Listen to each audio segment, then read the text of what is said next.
si e detyroi Donald Trump vendet e NATO-s të rritin shpenzimet në 5% për mbrojtje. Deri në vitin 2035, vendet anëtare synojnë të shpenzojnë 5% të prodhimit të tyre ekonomik përkatës për mbrojtje çdo vit. Kjo u deklarua në deklaratën përfundimtare të samitit të NATO-s në Hag. Presidenti i Shtetit Bashkuar Donald Trump përshkroi rezultatet e samitit si moment historik, duke thënë se ai do mbetet në histori si angazhimi mbrojtës i Hagës.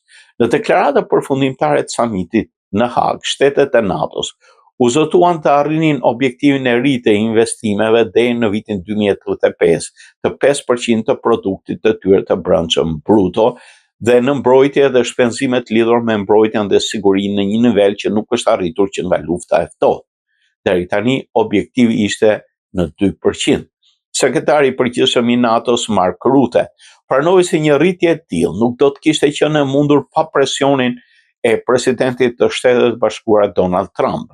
Rutte e vlerësoi republikanin për arritjet e asaj që asnjë president amerikan nuk kishte arritur ta bënte në dekada. Aleanca më e fortë në histori.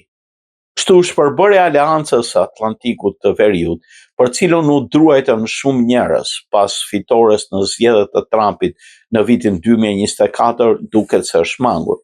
Trump e pranoi shpremisht detyrimin për të ndihmuar, unë mbështes këtë, prandaj jam këtu, tha ai në Hag. Nëse nuk do ta mbështesja këtë, bëj fjalë për nenin numër 5, nuk do të isha këtu. Sipas detyrimit për ndihmë të ndërsjellë të NATO-s në bazë të nenit 5 të Traktatit të Atlantikut të Veriut, një aleat mund të mbështetet në mbështetjen e të tjerëve. Një sulm kundër një antarit të NATO-s do të konsiderohej një sulm kundër të gjithëve.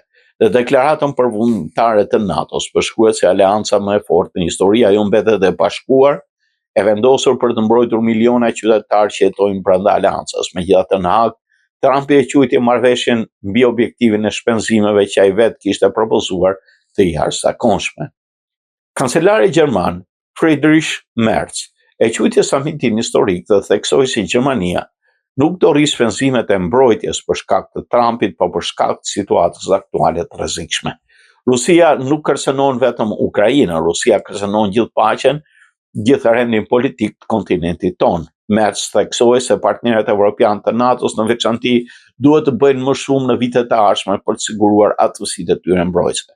Megjithatë, Spanja dhe Slovakia njoftuan se nuk ndiheshin të detyruar përmbushin objektivin për 5%, pavarësisht se kishin miratuar deklaratën përfundimtare. Presidenti i Ukrainës Zelensky, i cili mori pjesë në samit si i ftuar, luajti vetëm një rol mbështetës në këtë rast.